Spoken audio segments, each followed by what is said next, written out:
20년이나 지났고 아프가니스탄 전쟁도 공식 종료됐습니다. 하지만 9.11 테러의 상처는 여전히 아물지 않고 있습니다. 미국 전문가와 좀 더 자세하게 짚어보겠습니다. 신범철 경제사회연구원 외교안보센터장 전화로 연결돼 있습니다. 센터장님 안녕하십니까? 예, 안녕하세요. 네, 내일이 9.11 테러 20주년입니다. 바이든 대통령이 어떤 메시지를 내놓을지 주목이 되고 있는데요. 이번엔 아프가니스탄 철군이라는 변수가 생기지 않았습니까? 과거의 추모식과는 좀 다를 것 같은데 어떻게 예상하세요? 예, 아무래도 바이든 대통령 입장에서는 이제 20년도 지났고 아프간에서도 완전 철수를 했기 때문에 이러한 테러와의 전쟁을 잊혀진 전쟁으로 이렇게 메시지를 내고 싶을 거예요.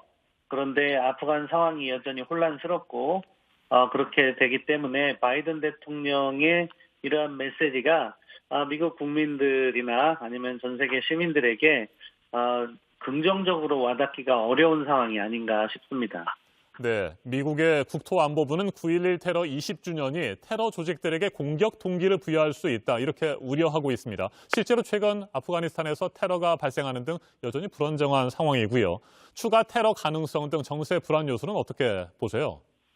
예, 말씀드린 것처럼 지금 바이든 행정부의 메시지가 긍정적으로 와닿지 않을 가능성이 높다고 한 게 바로 그런 데 기인한 거거든요. 지금 아프간 상황이 불안정하다 보니까 현지에서 테러가 발생할 가능성이 여전히 있는 거고, 또 중동이라든가 유럽 지역에서의 테러 발생 가능성도 완전히 배제할 수는 없거든요. 미국 본토는 뭐 상대적으로 안정적이라고 할 수 있겠지만 만약에 다시 이런 테러가 발생한다고 하면 미국의 대테러 전략에 문제가 있었다 하는 여론이 조성될 수 있기 때문에 미측으로서도 상당히 곤혹스럽지 않을까 싶습니다. 네, 미군 철수 과정에서 엄청난 혼란이 야기됐고요. 전략적 실패라는 비판도 쏟아졌습니다. 9.11 테러 20주년을 맞아서 아프가니스탄 전쟁을 종식시키기는 했지만 바이든 대통령에게 여전히 많은 숙제가 남아있지 않겠습니까? 예, 그렇습니다. 일단 아프가니스탄에서는 발을 뺐지만 현지 상황이 계속해서 안 좋게 흘러가다 보면 그것이 계속 바이든 행정부에게 부담이 될 수 있고요. 또 전반적인 중동 정세를 얼마나 안정적으로 가져갈 수 있겠느냐 하는 과제가 또 새롭게 부과되는 것이고, 더 큰 차원에서는 사실 미국 입장에서는 이제 중동 지역에서 중국 문제로 좀 집중을 하고 싶다 하는 전략적 목표를 가지고 있는데, 네. 지금 중국하고의 경쟁 문제에 있어서도 별다른 진전은 보이지 않고 있습니다. 그런 점을 볼 때 바이든 행정부가 직면한 외교적 과제가 상당히 엄중하다 이렇게 평가할 수 있을 것 같습니다. 네, 바이든 대통령에 대한 미국 현지 여론은 현재 어떻다고 보세요? 생각보다 좋지 않습니다.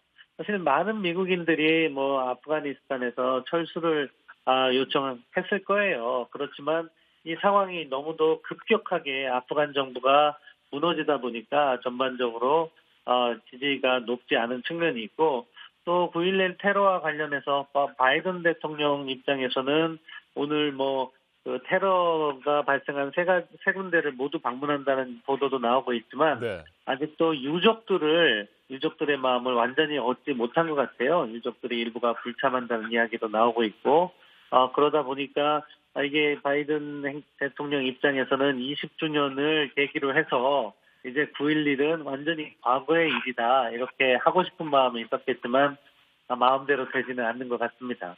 알겠습니다. 말씀 잘 들었습니다. 신범철 경제사회연구원 외교안보센터장이었습니다. 지난해 코로나19 사태 때문에 축소됐던 9.11 추모 행사가 올해는 정상적으로 열릴 계획입니다. 조 바이든 미국 대통령은 현지 시간 11일 9.11 테러 피해 지역인 뉴욕의 옛 세계무역센터 자리 그라운드 제로와 워싱턴 DC 국방부 청사 그리고 펜실베이니아주 생크스빌을 모두 방문할 계획입니다. 버락 오바마 전 대통령과 조지 W. 부시 전 대통령도 9.11 테러 20주년 추모 행사에 참석할 예정인 것으로 알려졌습니다. 지금까지 아침 연sek이었습니다.